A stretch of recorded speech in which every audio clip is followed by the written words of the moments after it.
大家好，我是杨丽。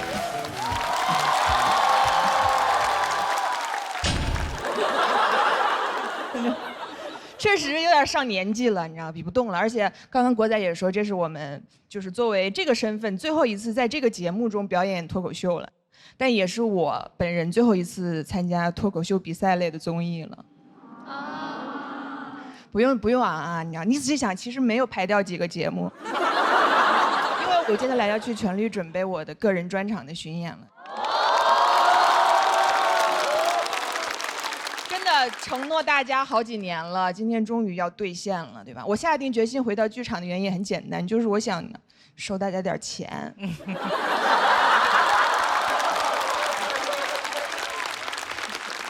这是不太好听，但是实话啊，对吧？因为最后一次演，我其实也想跟大家说一些真心话，就是自从我入这一行以来，最常听到的评价就是敢说。每一次就会有人就来跟我说：“你怎么这么厉害，这么敢说？”我真的很无奈，因为我知道我不是敢说，我只是不知道这些东西不能说。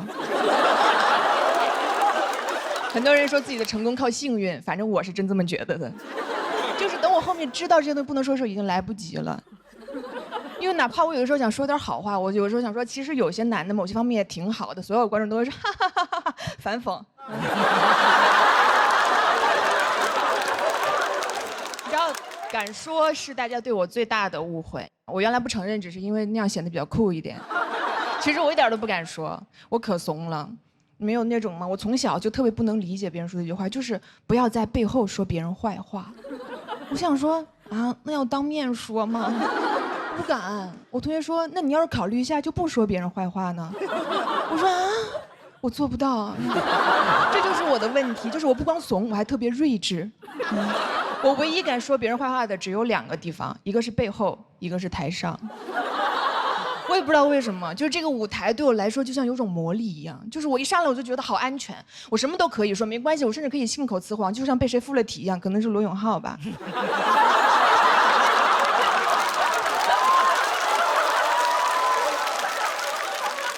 就是我一站在这儿，我脑子里仿佛就有一个声音在说：“杨丽，没事儿，你谁都可以骂，谁也不能拿你怎么样，怎么？这个段子好像会提到前公司的一些恩怨。”我可以讲吗？你可以讲，因为你是罗永浩啊。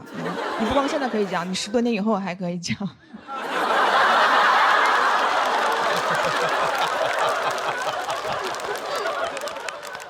但我很喜欢这种生活，然后就导致我在台上的形象就确实显得比较有攻击性。然后有很多认识我的朋友就给我出主意，说你杨丽这样对你不好，你应该想办法多多展示你生活中的样子，你知道？我就开始了上各种综艺，所以别的艺人都是。就开始说那种希望大家多多关注我的作品，离我的生活远一点。只有我每天在那儿，希望大家离我的作品远一点。但怎么办？后来我就给自己想了一个办法，我给自己定了一个原则，就是我就说我这样，我以后除了上台上讲段子以外，我就不在任何场合吐槽别人，我只夸别人，对吧？比如说我要是看到一个什么剧啊、电影好看，我就上网夸他，对吧？这样总不会出问题了吧？直到我有一年过年看了一个我觉得特别好看的电影，叫《满江红》，我觉得很好看，我就分享了一下，大年初1就上热搜了。有些朋友很不开心，就觉得我为什么要夸一个这么不尊重女性的电影？头像点进去以后，发现大部分都是女生。我当时就看着想说 ，OK， 其实往好了想，是不是说明被我分裂的2个群体，其中有一部分已经被我亲自弥合了？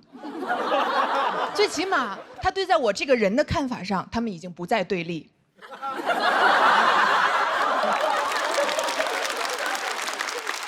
你们也知道害怕是不是？你知道这是我第一次就是被女生骂，所以我就看得很仔细。我不得不说，用词确实比之前的一些群体要文明许多。真的，兄弟们，真的，这个我得批评你们一下了。其实不用脏话也是可以骂人的，你知道吗？就是他们只是表达了一下自己的失望，就说杨丽你太让我失望了。那这个电影前面有几个笑话那么不尊重女性，你为什么要夸这个电影？你是杨丽呀，难道你听不出来吗？我说，我肯定听不出来呀，因为我是杨丽呀。我要是会觉得一个笑话能侮辱到人的话，那我这几年在台上是干啥呢？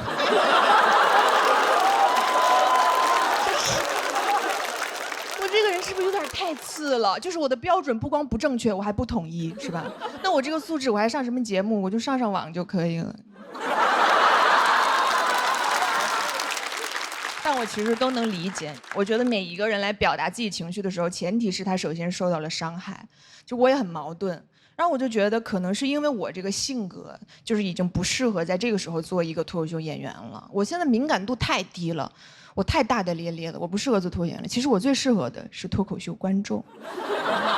对吧？就是我听什么都不会生气，所以各位演员，你知道，不管你们什么段子，网上别人怎么说，以后放心给姐讲，那你们的段子我来守护，我保证不会审判你们任何人。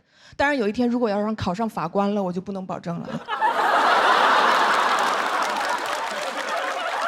其实我很长一段时间，我心里觉着我根本不在意这个事儿。我直到我在这个节目开始做总编剧以后。会有女演员来问我说：“丽姐，你觉得我这个段子要讲吗？”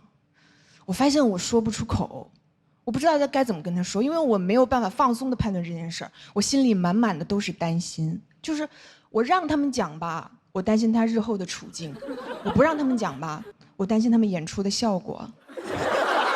你懂吗？你知道，就是总有人来跟我说，哎呀，你没事，杨丽，你以后就讲点别的呗。我每次都想说，行，你别再说了，因为我就不会讲别的。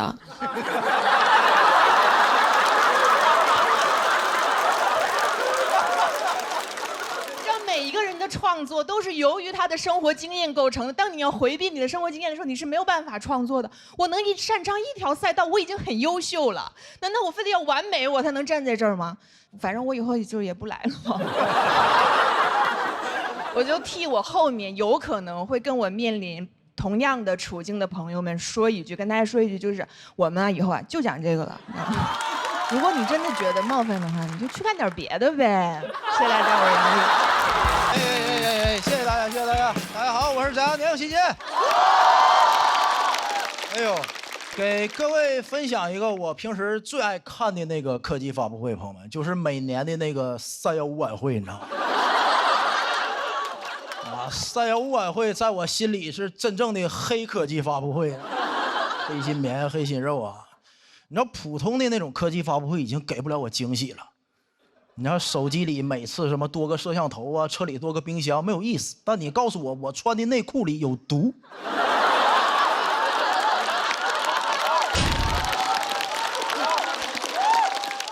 一下就很惊喜。而且你知道315晚会啊，它从来不延迟满足我。你看你买个手机啊，买个新能源汽车得预定半年到货，对吧？但他曝光那个黄焖鸡米饭用什么烂肉啊、发酸土豆片的时候，我是边吃黄焖鸡边看的。哎呀，吓得我当时立马站起来提了提一次性内裤，你知道吗？朋友们，真的，我当时看这个曝光的时候，已经吃了3个多月黄焖鸡了。没什么感觉，说明什么问题？朋友们，就人家黑心商家厨艺是真好，你发现没？那记者不说我都不知道，这是强者不抱怨环境啊！你想想，他用最烂的肉、最酸的土豆片做出来的黄焖鸡，一点腥味、酸味都没有。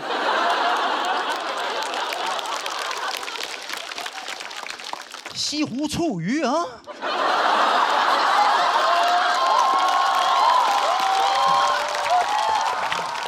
最新鲜的鱼，最正宗的醋啊，做出来又酸又腥啊，我都替西湖醋鱼臊得慌，说实话。朋友们，你看《舌尖上中国》是中间停更7年了，315晚会可年年都有食品安全问题，我感觉得做一个《舌尖上315》了，就告诉那帮大厨，高端的厨艺往往只需要采用最肮脏的食材，你知道吗？朋友们。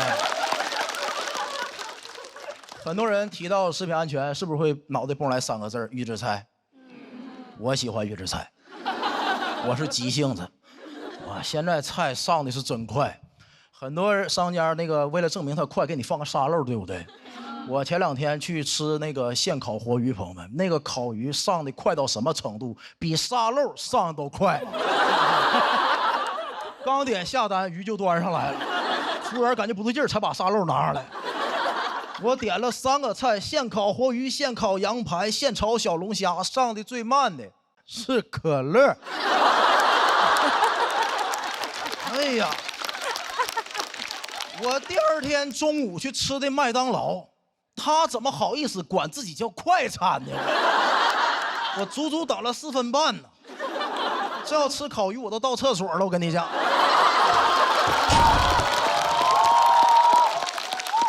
而且他第2点，预制菜有一个特点，我无法拒绝。我是一个中国人，也是一个金牛座，这就导致我是拼某饭的饭圈的脑残粉。我永远忘不了我第一次吃拼某饭那个价格，4块9 25个饺子，4块9 25个，好评返现还返了我9毛啊！如果到店自取还能便宜1块钱，但我放弃了，因为共享单车要1块5，你知道吗？哎，朋友们，也就是说这份饺子的极限价格是3块钱25个。3块钱25个，朋友们，这个老板在我心里慷慨的都有点抠门了。咱还差那3块钱吗？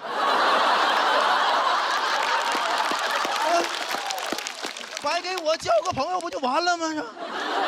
很多人说你不怕这里有什么瘦肉精吗？有什么我都接受它。真的，3块钱25个饺子，我包容他一切，吃出来头发算老板送我周边，你知道吗？哎，能看出来吧？我一点不担心食品安全。为什么？我有充足的理由啊！我小时候吃过苏丹红鸡肉，喝过3聚氰胺南酚。那句话怎么说？就是当你淋过暴雨之后啊，我都不打伞了，真的。我就不怕下雨。说实话，看见今年315曝光那个什么虾仁保水剂放多了，看的时候有点失望啊。那也不够劲儿啊，这玩意儿。那你看保水剂，它起码还算食品添加剂，让放。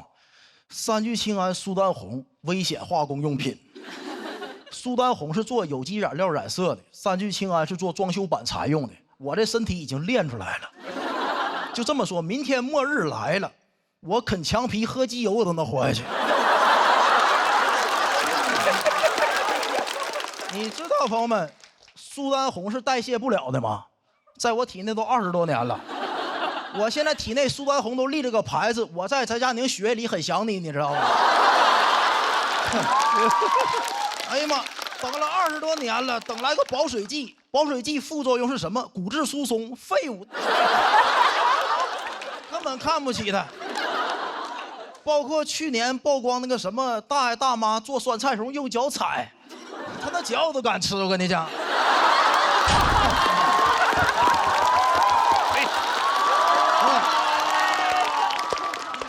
有人会觉得有点恶心，对吧？但你想想，起码大爷那个脚是纯天然的。你应该庆幸啊，大爷还没穿一次性袜子，你知道吗？我这身体已经被练出来了，我相信以后有大用处。将来如果有一天外星人攻打地球，把我的遗体当武器，能把所有的外星人全劝退。所有的外星人被我身体干的都是已读不回的状态嘛。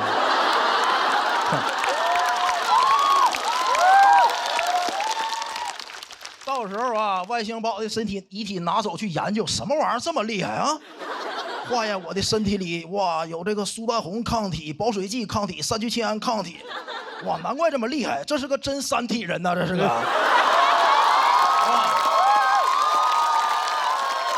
再拿这个显微镜仔细放大我每一个细胞，每一个细胞上都写着一句话：杀不死我的，令我更强大啊！谢谢大家，我是阿德，谢谢。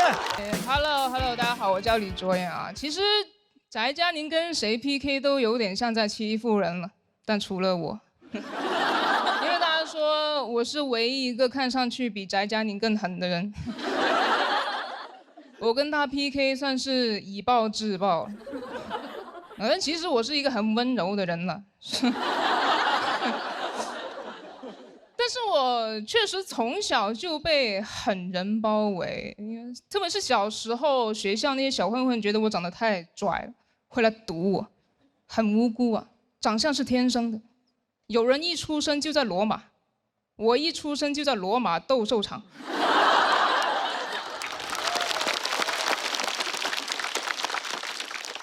但我是个很 peace 的人，我根本不想惹事。他们说你这么拽，你混哪的啊？我说我混2次元的。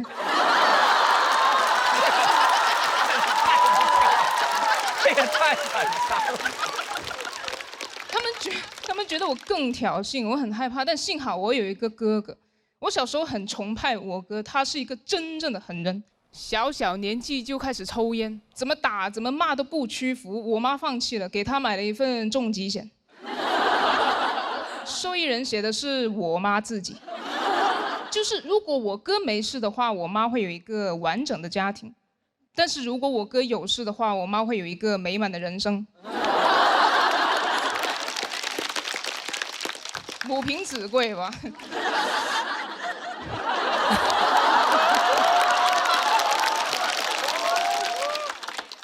我哥还喜欢带着刀出门，然后旷课去 KTV， 家里人不给他钱之后，他找了份兼职，挺适合他的，在 KTV 切果盘。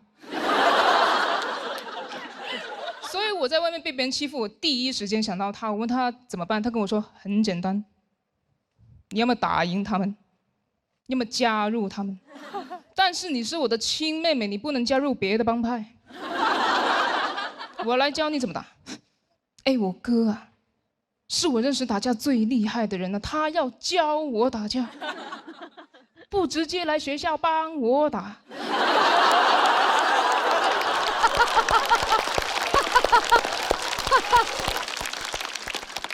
我说哥怎么了？你要上课吗？还？他说你不懂，我不方便亲自出手，你无法想象我经历了什么才走到现在这个地位的。我都不知道在外面是兄弟多还是仇家多。我说在外面应该是警察多吧。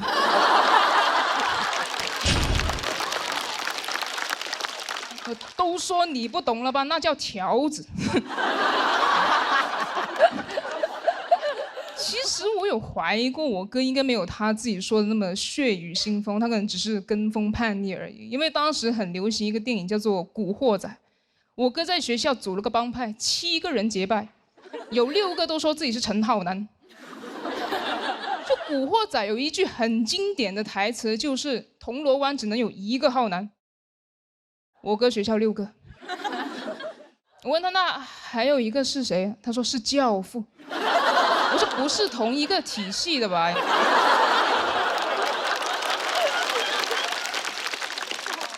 他还去纹了一个陈浩南的同款纹身，这么大一条过肩龙，纹了好几个小时啊！我用圆珠笔给他。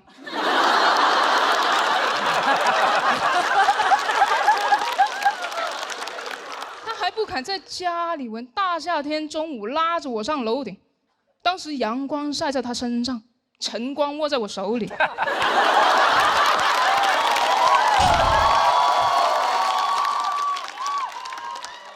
热的2个人都不耐烦，他一直催我好了没呀，好了没呀？我说，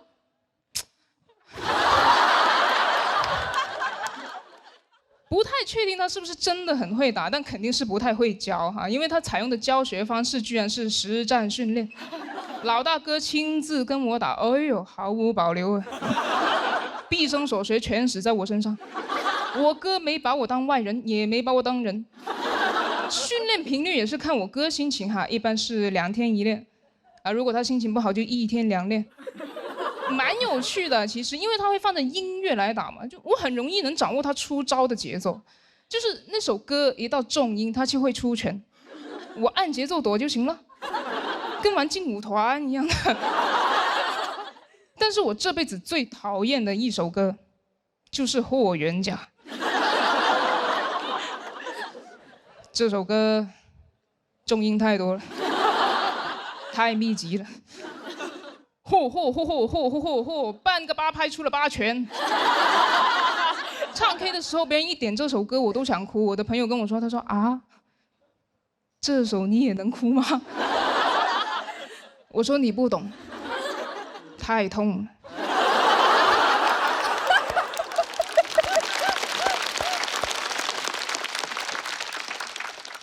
离开家了嘛，上大学，我哥留在家学吉他，因为他看到摇滚歌手在演唱会上砸吉他，他觉得太帅了。学了一段时间之后，发现自己不喜欢弹，就喜欢砸，喜欢的是打击乐。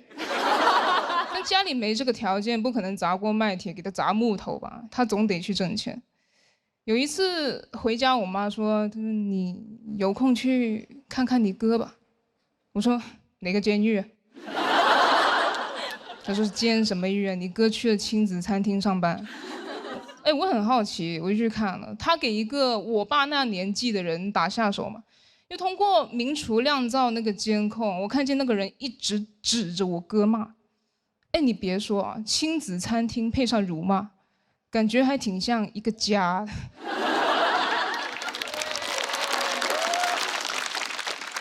不同的是，以前我哥肯定会顶嘴甚至还手，但现在他只是一直在和面，不停和，和。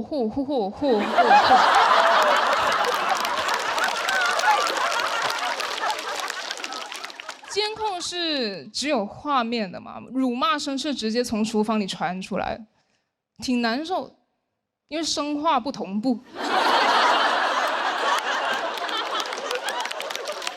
心酸，肯定心酸，但也庆幸吧，因为我以为他迟早会进局子，结果进了个饭店，就感觉命运的齿轮卡了一下，刚好卡在了饭点。那喜欢玩刀，在厨房里工作；喜欢当大哥，在亲子餐厅，有的是人喊他大哥哥。也不用担心外面是兄弟多还是仇家多，现在外面骑手多。我觉得我哥变得有点陌生了，但其实还是很熟悉。后来我跟他说：“我说，哎，我看到那个人骂你的时候，我真的很紧张，总觉得你随时会给他一拳。”我哥说：“你不懂，我不方便出手，面团好粘手。”就到这里吧，谢谢大家。你们好，我叫徐指导啊。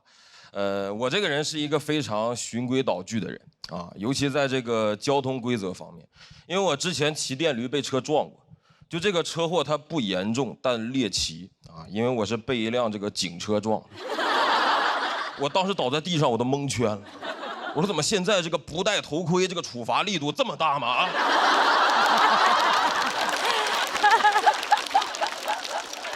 就你们都开始就地正法了是吧？当然，人家也是不小心，但就周围都没有人敢扶我起来。这么年轻的逃犯啊！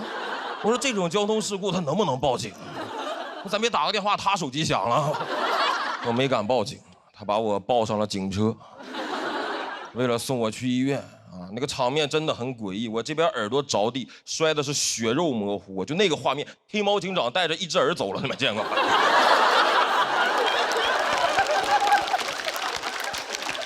但我觉得我应该是这辈子唯一一次有机会坐警车了，因为我从小就是个老实孩子啊，就阿烟他哥那种打架的事情，我从小到大啊只参与过一次，是被人骗去的。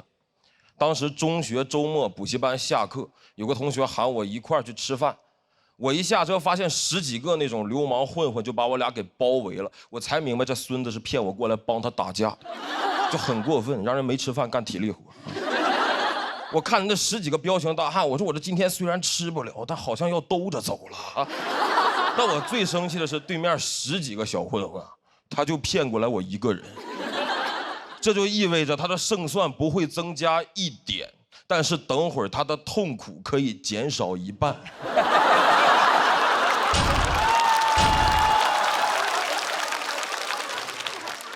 就他这种做事方式，我瞬间就明白为什么他一个区初中生啊，会有10几个人想要打他。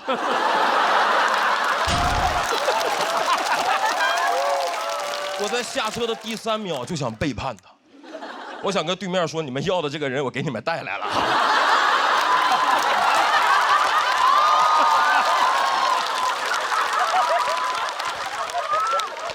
没等我反应过来，对面这个混混老大，他一步走到我面前，用2根手指头重重的戳我，威胁我。他说不准动。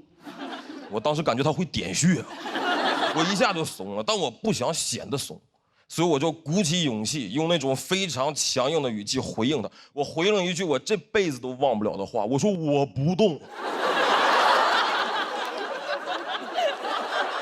这句话对他们来说太震撼了。他们说你不动你横啥呀？就他们原计划应该是不准动威胁我，我反抗，然后顺理成章开始对我进行殴打。结果我不动。我看着他们那个束手无策的样子，我就明白，就只要今天我不动，那我今天就不痛。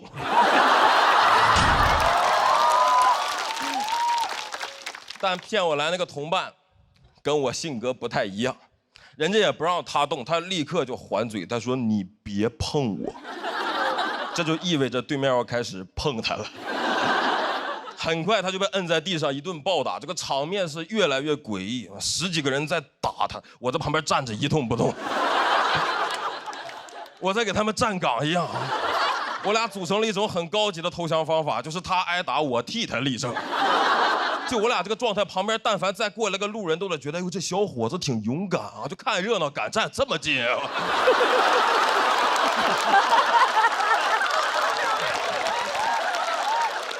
我说我是不是得帮一帮他？但我发现以我的能力和胆量，我能给他提供的最大帮助，就是给他提供点眼神支持。我的眼神里是有语言的，我说这个加油啊，这个忍咱就不疼了。我甚至不敢说出来，因为我不知道这个嘴动他算不算动。打了足足2分多钟，他们都快打不动了。我那个同学被打的都快不动了，而我雷打不动。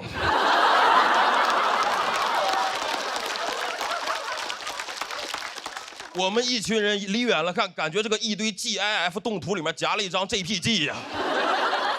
那个混混老大打着打着一抬头，发现我怎么还在这站着？他接下来一句话彻底震碎了我当天的全部自尊。他说：“你要没啥事儿，你先走吧。”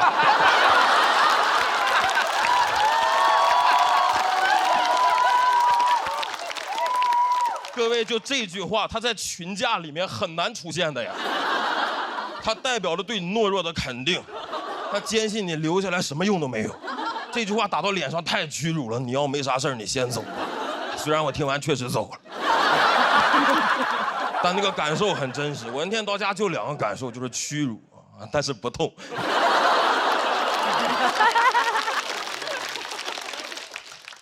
虽然身体不痛，但很快这点事儿，班里几个男生就知道了。我们班有一个男生在走廊里，每次看见我就那种嘲讽的语气跟我打招呼，看见我，哎，你会动啊？更让我崩溃的是，班主任得知了打架这个事情以后的反应，他让我颜面扫地，他在全班同学面前通报表扬我，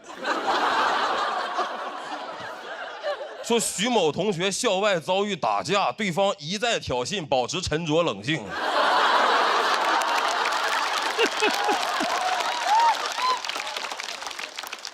我获得了一个新的外号，我同桌从此喊我一战到底。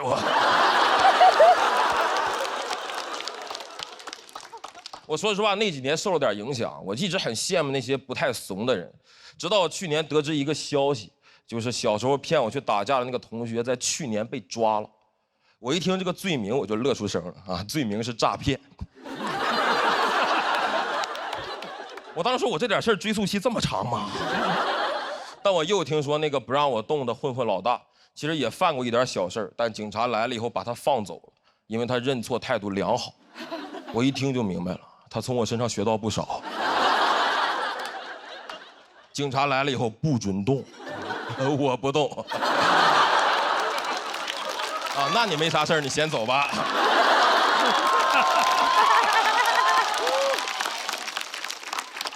我觉得相比之下，我是不是过得太平稳了一点？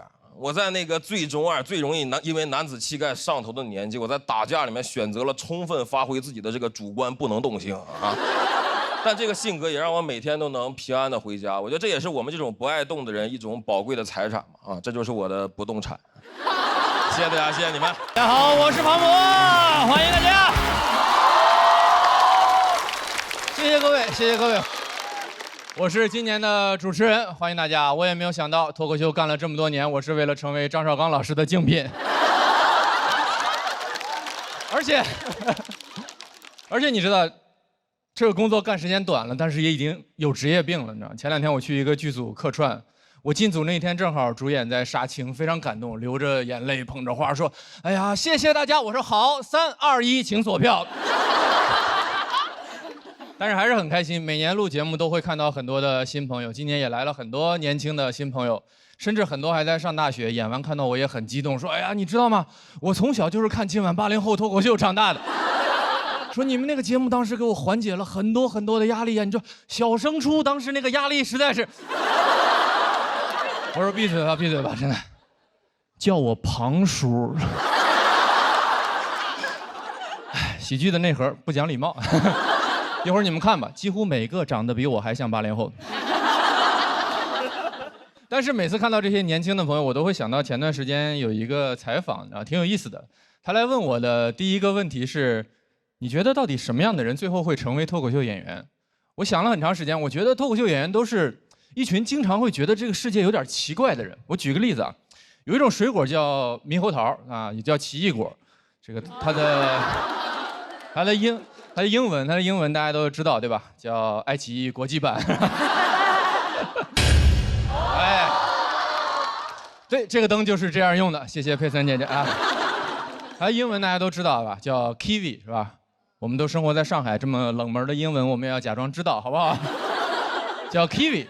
但我觉得英文就很奇怪，你想 kiwi Kiwi 叫 kiwi，SIRI 就叫 Siri， 那为什么只有 WIFI 叫 WiFi？ 它有什么不一样呢？那会不会有一个镜像的平行世界？我每天就要，嘿 Siri， 请打开我的 WiFi， 我要来一局游戏了 ，Time。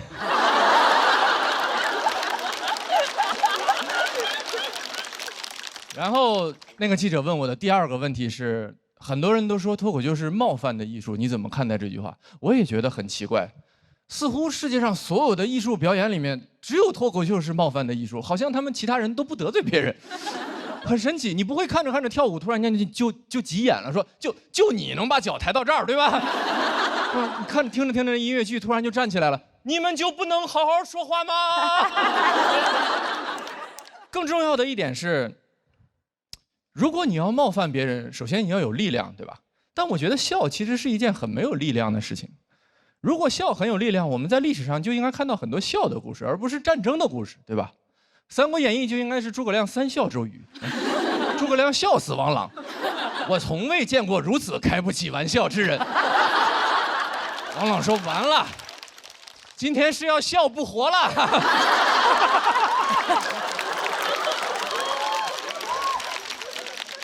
你感觉诸葛亮是个笑星是吧？什么北伐就是全国巡演嘛，喜剧之王3国记。我想问大家，这个笑话冒犯吗？还是有一些冒犯的，如果你是王朗的话。但紧接着另一个问题就是，如果我听了一个笑话，我感觉到被冒犯，就一定意味着我是对的吗？在20年前，互联网上最流行的网络社群叫贴吧。当时每个学校都有自己的贴吧，非常火，都在上面讨论自己的事情。我们学校保定一中叫保定一中吧，北京当时有一所学校叫北京市第3体校，也理所应当拥有自己的贴吧，叫3体吧。后来的事情你们就可以想象了，是吧？小说《三体》，然后横空出世，然后3体吧就被3体的书迷占领了。所以理论上，北京市第3体校的师生是世界上第一批被3体人入侵的地球人。我觉得都可以想象，体校的朋友当时一定非常生气，对吧？搞什么？我们学校的贴吧为什么有人突然来讨论一本书？我上体校就是为了不看书，这是。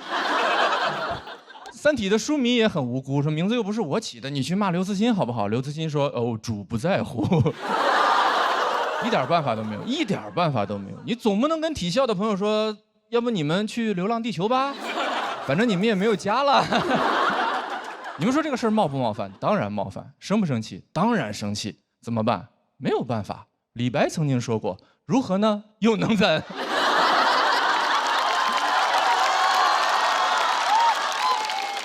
所以我觉得，不如笑一笑，不妨就笑一笑，对吧？我甚至建议体校的朋友和3体的书迷，咱们一起去弱智吧。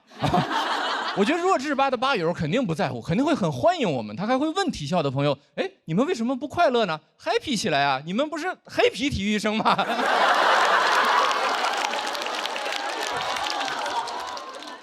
我要再问你们一次，你们觉得这个笑话冒犯吗？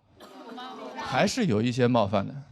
如果你也来自北京市第3体校的话，如果我们今天一定要聊冒犯，我觉得这个世界上没有人比黑灯和小佳更权威。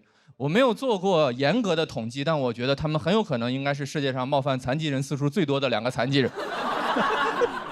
但是我们都很喜欢他们，对不对？我们都很喜欢他们的演出，我们也很喜欢他们的段子。他们去年发起了一场演出，叫《地狱笑话秀》，就是大家一起来互相吐槽、开玩笑，同时测试一下我们这个行业的道德底线到底在哪里。怎么说呢？如果你们根本不认识黑灯跟小佳这2个人的话，这整场演出几乎就是教科书一般的霸凌。你想一想，脱口秀的剧场你们是去过的，200-300个人在一个黑暗的房间里笑话台上2个残疾人，关键是他俩还得跟着笑，干什么？今晚80后脱口秀吗？但是他们请了很多演员朋友来吐槽他们，演员的创作热情也是空前的高涨。没有什么比写这种段子更过瘾的事情了。当时大家有个群，每天都会有人把写好的各种段子丢进来，甚至有人为他们的演出已经写好了开场曲。2个演员，跑不快，一个没有眼睛，一个手在哆嗦。黑灯跑得快。节目的播出尺度不允许我把整首歌唱完，太过分了，太过分了。但你们知道那个群里面从始至终出现过的最冒犯的一条段子，是吐槽小佳的。你们准备好了吗？小佳参加了奥运会，在奥运会中拿到了100米赛跑的第1名，太神奇了！他的故事激励了所有人，他的精神振奋着我们，他的故事甚至被拍成了电影，搬上了大荧幕，甚至小佳这个角色由汤姆·克鲁斯主演，名字就叫《速度与激情》。你们知道当时那个微信群里面跟刚刚的现场是一样的沉默，但其实你我的意见都不是那么重要，对吧？当时小佳在群里说：“你们为什么都不说话呢？”我觉得这个还蛮好笑的。我觉得小佳的回答是可能很多问题最后的答案，就是当事人觉得还蛮好笑的。当然啊，这不是小佳的原话，他的原话是：“这也太好笑了吧！”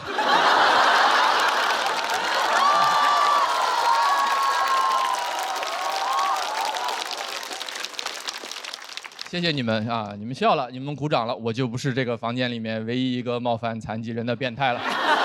我也非常喜欢你们的样子啊！哇，北京市第3体校，哇，太惨了，我要笑一笑。我是小佳的朋友，但这个模仿真的很好笑。观众真的太可爱了。但我最后问你们一遍，这个笑话冒犯吗？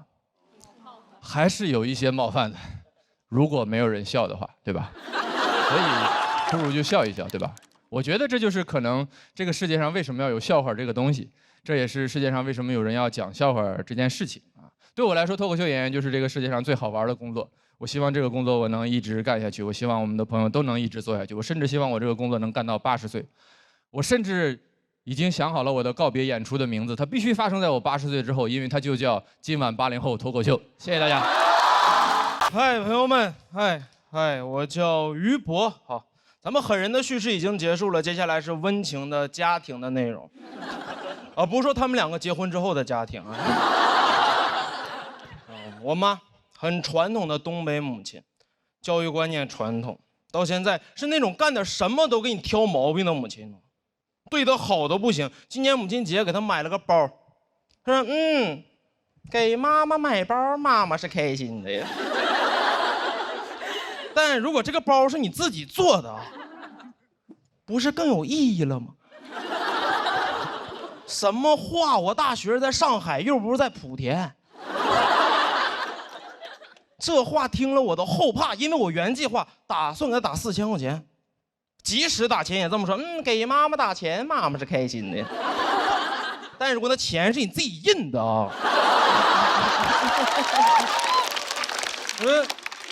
那你就开心不了多长时间了。从小教育观念相对传统，掌控感有点强。2010年左右每天给我5毛钱，10年5毛，10年妈世博会都开完了5毛，然后和我说你省着点花，5毛，是当时市面上流通的最小货币单元，他只要省着点都没有花，那叫攒着点花。这都不是每天都有，上学才有。兜里有5毛钱的小孩上学会自卑，5毛上学什么都干不了，5毛上学，我说你都不如少给我2毛，妈剩3毛我流浪呢。没有，我妈说妈不是不给你钱，妈就是把钱留给以后你去上海大城市买房的。没买。但这句话是小时候拒绝我需求的理由。我说妈妈，我想吃一只鸡，没法。我说肯德基求你，不许吃啊！再给你那个首付吃没了。啥玩意儿？吃只鸡给房子吃没了？吃那啥鸡呀？住房公鸡呀？不是，他就是可能攒1倍的钱付一套首付，说这房子就送你了。我说啊，那房贷呢？有人这么送礼吗？哥们23岁在上海还房贷，我必还不上，我必当老赖，我必赖，让我今天还房贷就花我前23年的毕生积蓄，还1个月。然后第2月在那房子里饿死，这是一套纯手工凶宅。我妈原话：“哎呦，房子越早买越好。”我说：“真事儿吗？那你要不10岁给我买吧，每天还5毛钱。”我确实有想过，我想当10岁的老赖，因为10岁老赖帅。23岁老赖就是社会的边缘分子，但你切记，10岁老赖没有人当过。10岁呀，同学们幼稚至极，体育课，哎，我当迪迦的召唤者，我往那一站就失信的执行人。那1个2个小奥特曼，小罗永浩。这个我给。和那同学就玩不到一块儿去啊！班级60个小孩去春游，就哥们儿1个人坐不了高铁。我妈很喜欢给自己的教育方式就扣一个帽子，叫很流行现在吃苦教育。妈是希望你把好日子留在后边，吃得苦中苦，方为人上人。哎呦，这句话说实话，我现在有点不理解，因为我妈好像也不是这个观念。真的吃过苦的人不认同这个。谁吃过苦？我姥。当年河南自然灾害之后闯关东逃难来的黑龙江啊，这一路上吃尽了人间疾苦，对吗？他成为人上人了吗？他成为了一个东北人，他那脑子里就没有成为人上人的念头，只有一个纳乌克热说你飘向北方。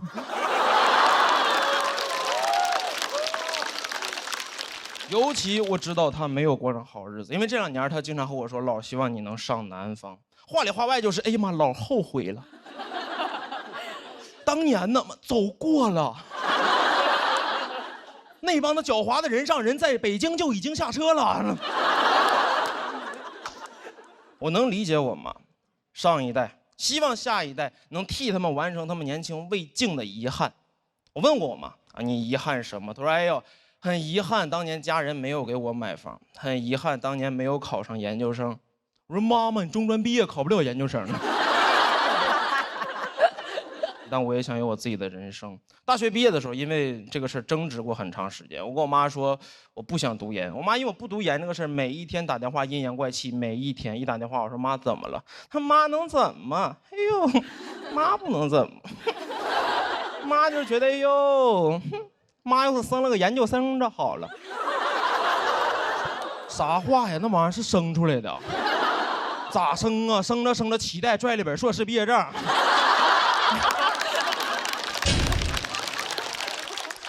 他那理论都有点变态。这么说你现在还行啊，985本科还够用，但妈告诉你，不用多5年。5年之后，这个世界上所有没有研究生学历的人啊，都将被淘汰。我不知道今天幸存率大概有多少，但我调查过，中国大概有1000多万的研究生和14亿淘汰者。99.5%以上的人叫什么淘汰？这叫灭绝。每次想到这儿更不想读研，因为我知道我们家世世代代没有任何一个研究生，我们家得灭门。哥们儿是个孝子，不能独活。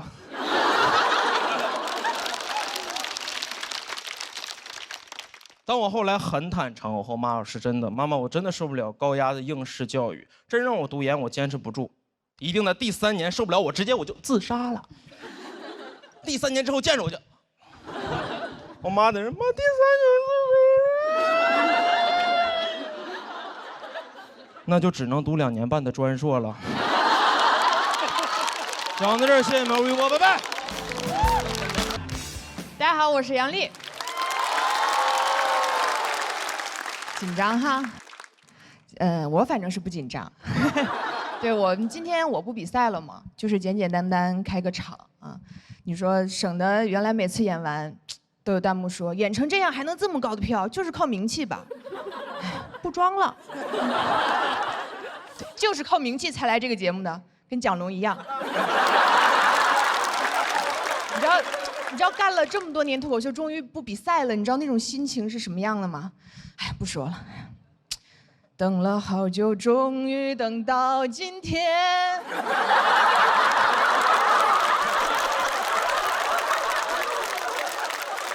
这一期我还是准备的非常认真的，不是写稿，主要是练刚才那首歌。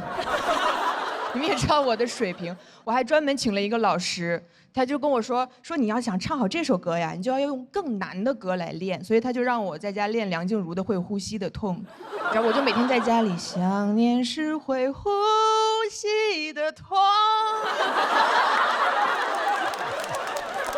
练了1个多月，我还行，我隔壁大爷受不了了，来敲我的门说小姑娘，我跟你说啊，如果你连呼吸都痛的话，你就不要唱歌了，好吧？你这个痛啊，跟想念没有关系啊！不要再唱了。我刚看新闻说咱们小区的房价突然降了，我怀疑就是让你唱的。我很喜欢我的工作啊，但我就是不喜欢比赛，但我喜欢我的工作，喜欢讲脱口，但我主要是不喜欢和周奇墨一起工作。就是他可以为什么这么受人尊重，我也想要。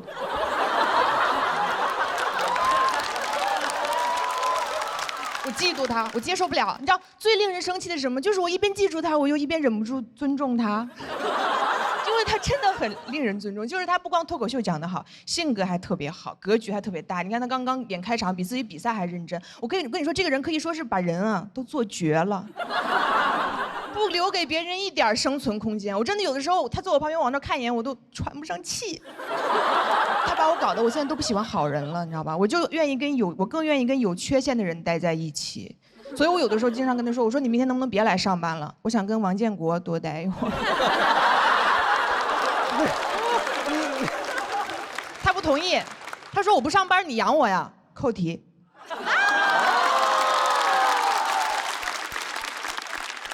这就是不比赛的脱口秀的魅力。我不瞒你们说，他就是我最羡慕的那种人，就是话少。我常想他是怎么憋住的，为什么我就憋不住？我就是那种话很多，很不容易让人尊重，就是那种别人刚刚觉得说，哎，这个女的好像有点东西的时候，我就立马多说几句话，向她证明这个女的没有。我这种感觉别人不懂，丹姐原来肯定懂。你说一个人，我就想不通，一个人如果懂得一件事，怎么能忍住不给别人讲？多么自私呀！你别说我懂的事儿，我不懂的事儿我都想讲。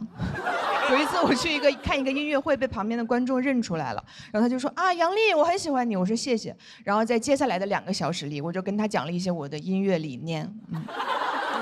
然后他的脸色就越来越难看。散场的时候，我实在有点没忍住，我说你不是挺喜欢我的吗？他说我是挺喜欢你的，但是我更喜欢安静。人家说安静，我做不到啊，因为我真的没有天分，安静的。好想看杨笠参加浪姐。真的人真的不能话太多。就如果你特别擅长给别人提供情绪价值，你的情绪在别人的眼里就会变得毫无价值。我最好的朋友叫阿玉，但是我从来不尊重他，因为我已经认定他的话多且无用。我跟他说什么事儿，他说杨笠，你做什么我都支持你。但相同的事儿，如果我去问周奇墨，他不用说我都能学到东西，因为我默认他懂，他不用教，我会自动的学。比如说，我跟周老板说，我说我想做一个自己的工作室，然后他说，然后1分钟就过去了。我说你不用说了，我懂。我确实我不太适合做老板，我太冲动了。那我要是去做直播呢？他说，我说我又懂，直播也不是特别好的时候了，而且这个对实体经济都有伤害，我不干啊。那要不我去做导演呢？他说，我说是也不太行哈。那要不我去死呢？你会不会能有所触动一点？你会不会至少能对我说一句一路走好？然后我也没得到答案，我就走了嘛。过了10分钟以后，周老板过来找我了，他说：“杨笠，你刚刚说的问题呢，我仔细想过了，我觉得吧，你做什么我都支持你。”谢谢大家，我杨笠。好，开始了啊。我觉得男的吧，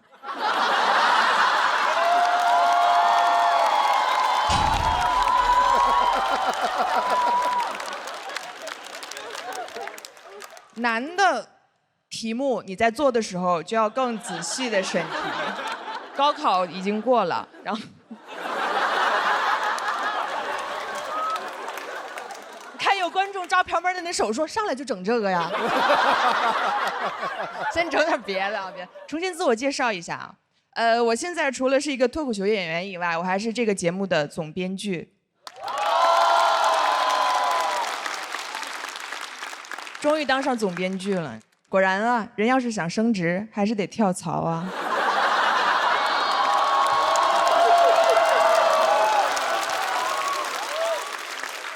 所以说，我现在不一样了，以后不要叫我杨笠了，叫我程璐。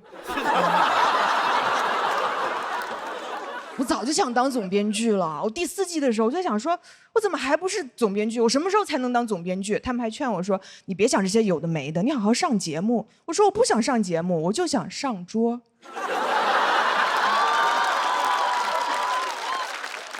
当了总编剧2个月以后，我现在有点后悔了，我想下桌了。我吃完了，因为太累了，你知道，我都瘦了。你们不知道这个工作就是一天到晚在那儿改稿，改到半夜，改的我都去跟王建国说，我说咱们这个总编剧就是总得在这儿编剧哈。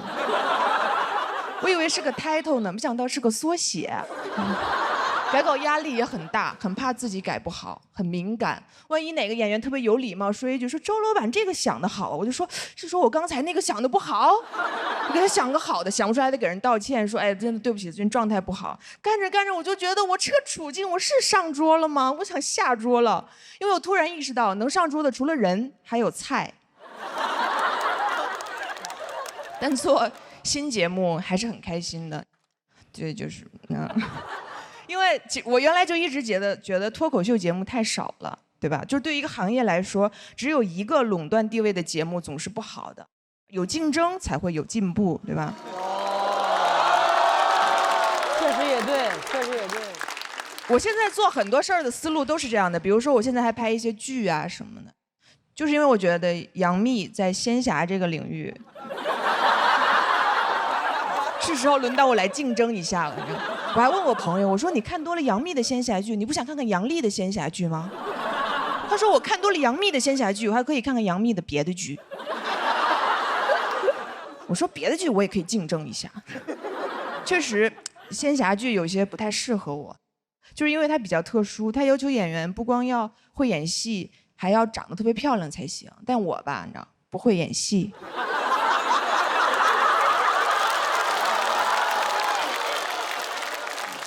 想听我说自己不够漂亮？做梦！我挺漂亮的，尤其是我和杨门一起客串了一个仙侠剧以后，我就更确认了这件事儿。因为那个剧播出的第一天，杨蒙恩丑就上了热搜。但是我没事儿，我当时就觉得这个舆论终于为我证明了，我是可以融入神仙的队伍的。你知道原来网上大家说我多难听，丑什么的还好，还有人搞封建迷信。有网友分析我的面相，说我额头窄，克夫。还是杨蒙恩安慰的我说：“你别听那网友瞎说，说你克夫那是看了你的面相吗？那是听了你的段子。”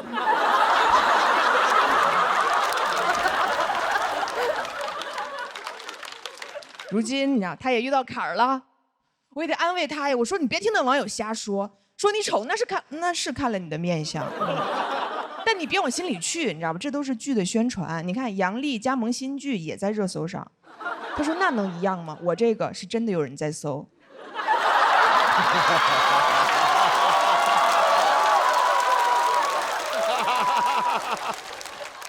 我们这一行确实你知道压力很大，但我还是很喜欢。特别是录了脱口秀节目以后，就因为会有观众跟我说杨笠，我好喜欢你啊，看你的段子我觉得好治愈呀，一下就点醒了我。我觉得对呀，这才是我呀，我跟其他演员不一样，我不是来单纯的讲段子了，我是来治愈别人的。我要更努力的治愈别人，我要用我的语言抚平这个世界上女人们心目中所有的伤口。这也不是梗，真的。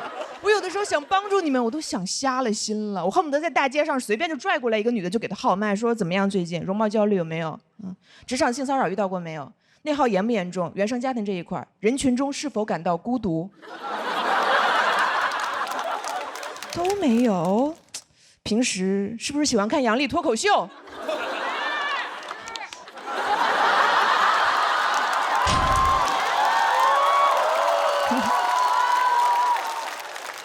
就是你知道，当我找准了这个定位以后，我现在心态你知道平和很多了。现在冷场什么的，我根本不往心里去。别人很着急说杨笠你这个没有人笑啊，我说你不懂，你不懂现在在这个场子里有多少伤口正在悄悄愈合。你仔细听，这是冷场的沉默吗？不，这是血肉正在疯长的声音。谢谢大家，我是杨笠。